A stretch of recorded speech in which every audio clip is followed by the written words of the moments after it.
animal guide. It helps us better spot the animals out there. We do not stop and take pictures. We'll slow down to about 4 or 5 miles an hour, so you might want to use a motion setting on your camera, and that's lit up, so they're ready. Let's head on in, and let me give this a try. Airborne Warden, this is Simba 1. Do you copy? Over? Simba 1, this is Warden Wilson Mutua. Over. Jumbo Wilson, Simba 1 is entering the Aturi Forest. Over. I'm Jumbo, Simba 1. Keep your eyes open and drive carefully. You should see lots of animals. Top of the hill on the left, we can just see a bongo, nicknamed the Ghost of the Forest, because as we can tell, they are pretty good at blending in. But on the right over there, right behind the bamboo, that is an okapi. Now, if you saw them from behind and you looked at the legs, you'd be like, oh, it looks like a zebra. They have stripes, but they're the only known relative of the giraffe, and all they have in common with a giraffe anymore is a really long tongue. They use it in the forest to pull the leaves off the branches a bit easier. But I think I see, yep, the watering hole up ahead. Let's swing by there. Hopefully someone's stopping by for a drink. I think right down on the water's edge, you can see a yellow-billed stork. You typically actually find them in small groups of about 2 or 3. Now, they'll eat bird fare, fish, frogs, snakes, but, well, they have been known on certain occasions to eat other small birds.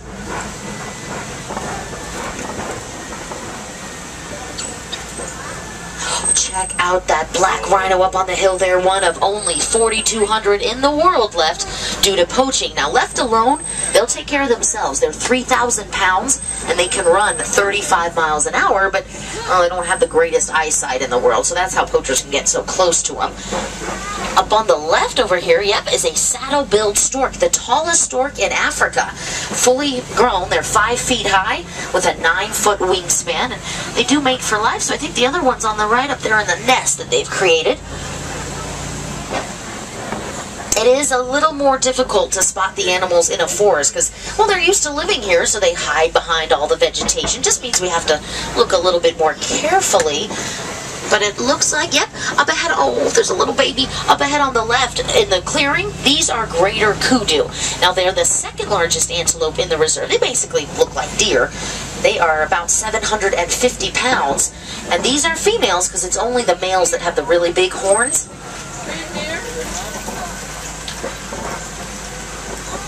Well, now we are going to head on out of the forest and on over to the Safi River, because that's where we see the Nile hippopotamus, and they're bigger than black rhino. They're 5,000 pounds.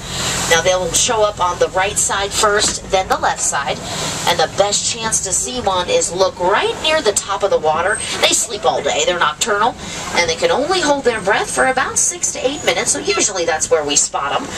But that is one of the more frustrating things about hippos. The only time they come up out of the water is in the nighttime. They go up on the banks and they feast on the grass, and I call it a feast because they eat about 150 pounds of it.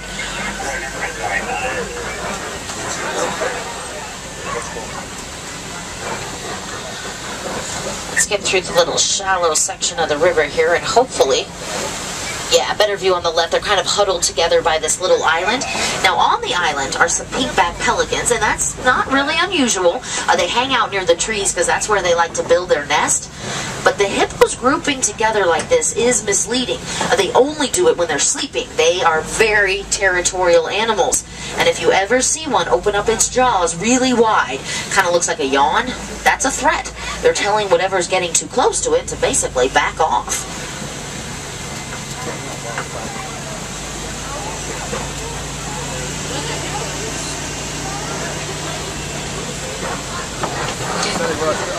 Now up ahead, there's another resident of the river. We're going to cross a little bridge, and it's usually on both sides of the bridge where we see the Nile crocodile. Now, their jaws are so powerful, they can crush 1,200 pounds per square inch, and they're 20 feet long, so these guys are larger, and unfortunately, they are more aggressive than the American alligator. Someone, because he thought they weren't real, decided to throw his hat overboard. Well, before it even hit the water, they had ripped it apart.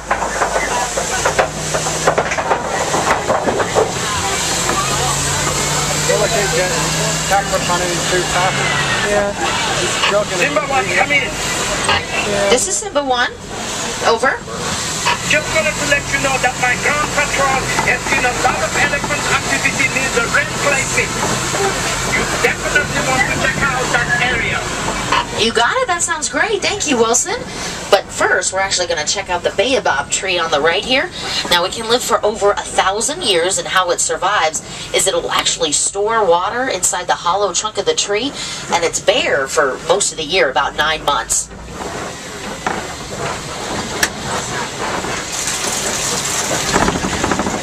Oh, welcome everyone to the savannah, or the East Serengeti grasslands, the home of the more iconic African animals. Elephants, giraffe, lions, they all live out here, and it represents the wild Africa that we hope to keep preserved for all the animals. So let's go check some out.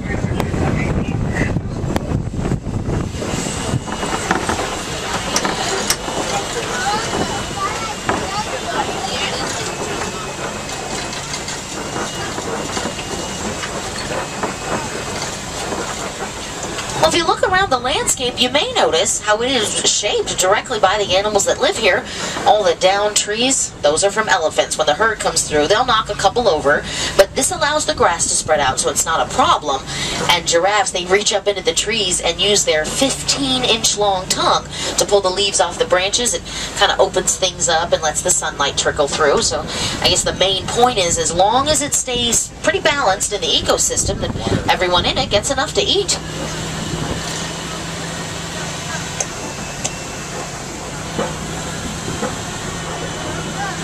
Now, these cone-shaped structures that are dotting the landscape, these are termite mounds, and they're actually created by the termites using their saliva. They mix it with the soil. They're pretty strong. They'll harden in the sun to be about as tough as concrete. So more or less, guys, you're looking at the scratching posts of the savannah. All the animals will rub up against them. That, of course, wears them down over time. But then the real small animals, the gazelle, the impala, they climb up on top of them and use them as a lookout post. They search the grass. We see some white-bearded wildebeest, and in front of them, some little Thompson's gazelle or Tommies. They're actually full-grown at 60 pounds, and in front of the Tommy, that's a water buck. They stay close to water. They don't migrate. But straight ahead behind the trees here is the star of the savannah, reticulated giraffes. Now, they are the tallest animal in the world. They're born 6 feet high, and then they keep growing till the males there are almost 20 feet high. Look at his tongue hanging out of his mouth. It is pretty long, fully grown, like all the way to the back of his mouth. It's like 21 inches long. But that's what he uses to pull the leaves off the branches. They take their eating kind of seriously.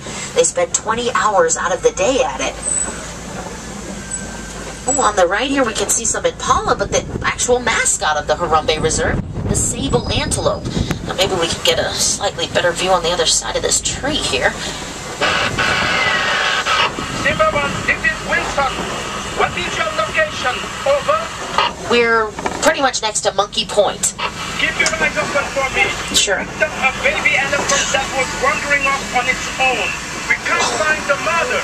I'm afraid Scorches may be in the reserve. Well, we'll definitely be on the lookout, and we'll let you know if we see anything. But guys, speaking of baby elephants, check this out over on the right. Now, little man's only about 300 pounds, but fully grown.